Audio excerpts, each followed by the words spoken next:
Bossing Vic Soto ng Real Talk.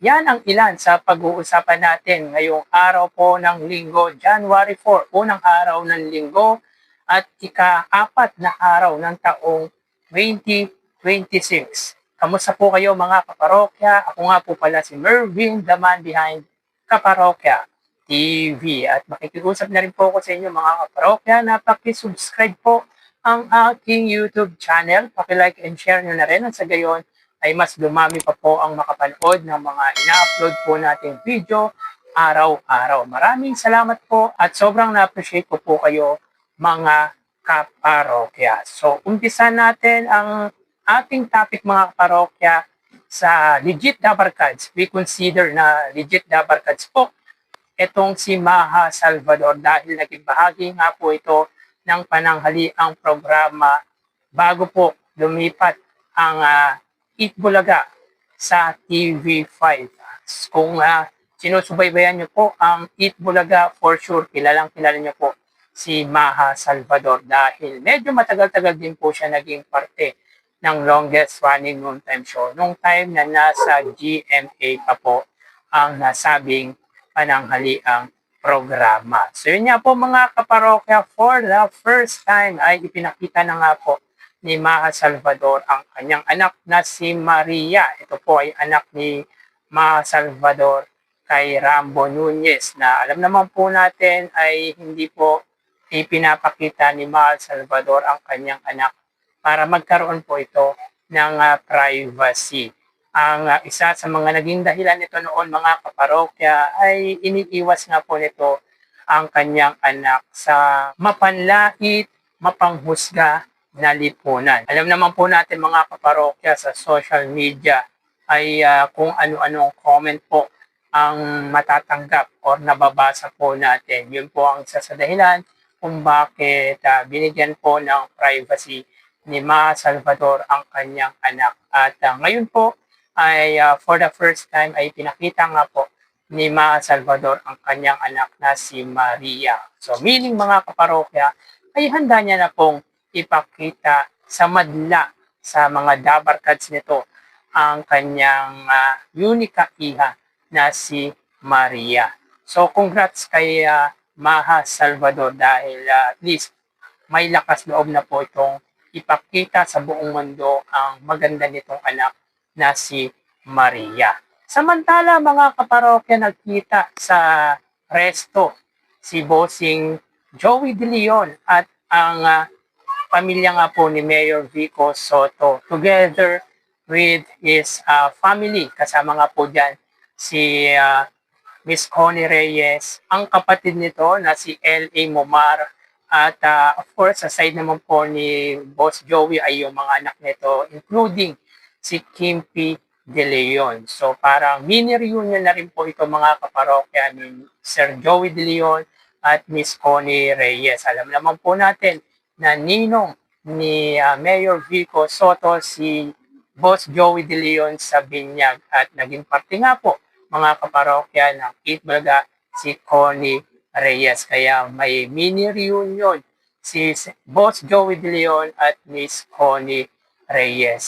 Siguro mga kaparokya yung resto na ito ay malapit lamang po sa bahay ni na Boss Joey at Mayor Vico Soto or Miss Connie Reyes dahil magkalapit lang naman po ang tirahan ni Miss Connie at ni Sir Joey De Leon. Kung di po ako nagkakamali sa Valle Verde sa lungsod po ng Pasig, nakatira si Connie Reyes or si Miss Connie Reyes at sa Corinthian si Boss Joey De Leon. Yan po ay kung hindi po ako nagkakamali. Pero ang alam po natin ay magkalapit lamang po ang tirahan ni na Boss Joey at Miss Connie Reyes. Kaya ang naisip po natin ay malapit lang po yan sa tirahan ng dalawang bigating artista.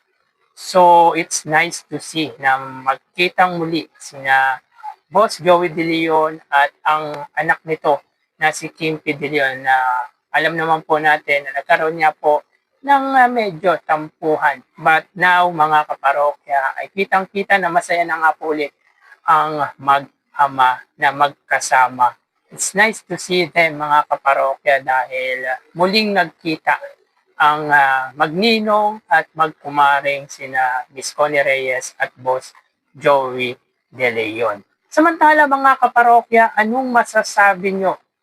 Yan po ang tanong ng trending central na kung saan ay ang write-ups nito ay patungkol sa It's Showtime. So yun nga po mga kaparokya, ayon dito sabay-sabay umere sa 3 TV channels ang It's Showtime at ano daw po ang masasabi nyo mga ka-trending.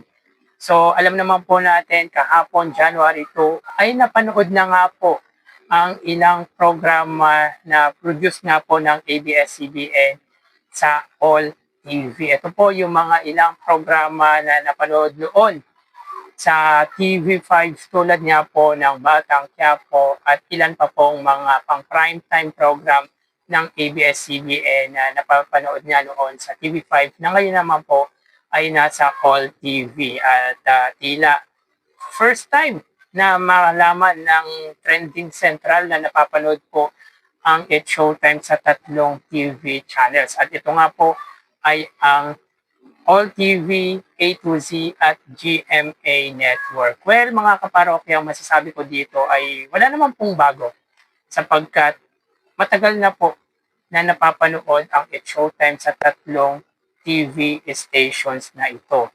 Kumbaga mga kaparokya ay noon at noon pa po ay napapanood na nga po sa 3 TV stations na to ang nasabing pananghaliang programa ni Vice Ganda, Wong Navarro at Jong Hilario.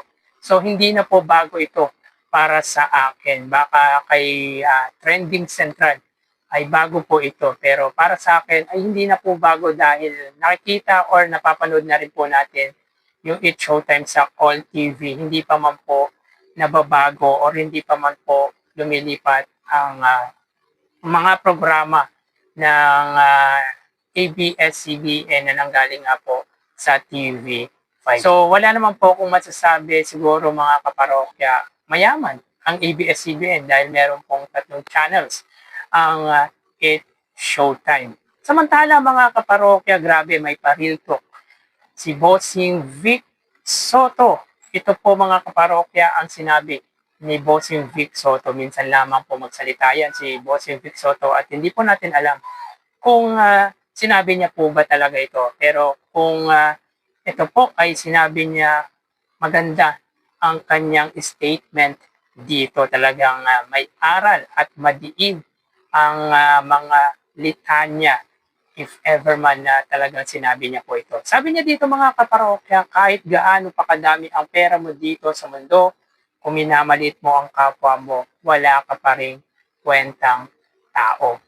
Yes, mga kaparokya, definitely I agree with his statement. Kaya mga kaparokya, kahit wala kang pera, basta hindi ka nang mamalit ng tao, ay masasabi po natin na ikaw po ay may kwentang tao. Marami po kasi mapagmalaki mga kaparokya.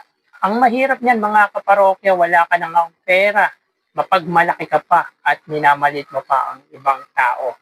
Tulad nga po ng mga siniraan ni Anjo Iliana. Parang patama na rin po ito mga kaparokya sa dating nakatrabaho ng mga Dabarkads na si Anjo Iliana. Na naging trending nga po nitong mga nagdaang buwan at talagang sinisiraan or siniraan niya po ang mga dating nakatrabaho. Yan yung mga taong wala na nga pong pera pero kung makapanghusga ay sobra.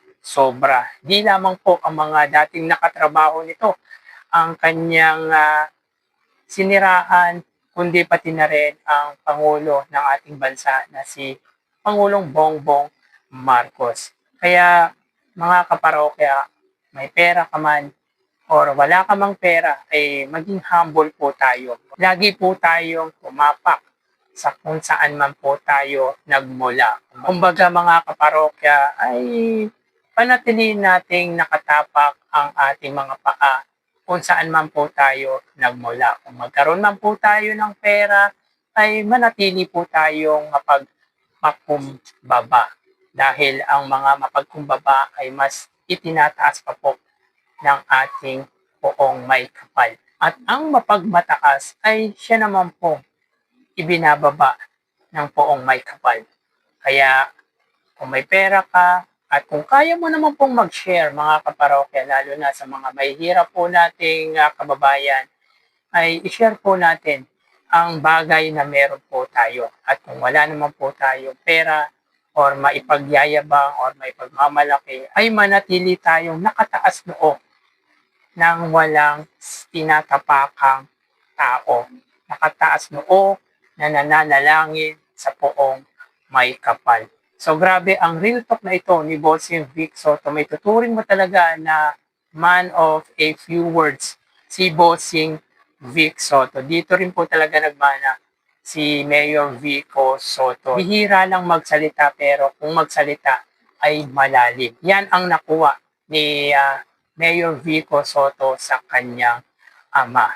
So real talk to mga kaparokya, kaya sa lahat po ng ating mga kababayan, mga viewers dito sa channel na ito, may pera ka man o wala ka man pong pera ay maging stay humble po tayo. Dahil ang mapagkumbaba ay siyang itinataas ng poong may kapal. So hanggang dito na lang po tayo mga kaparokya, magsiingat po tayo palagi. Thank you and God bless.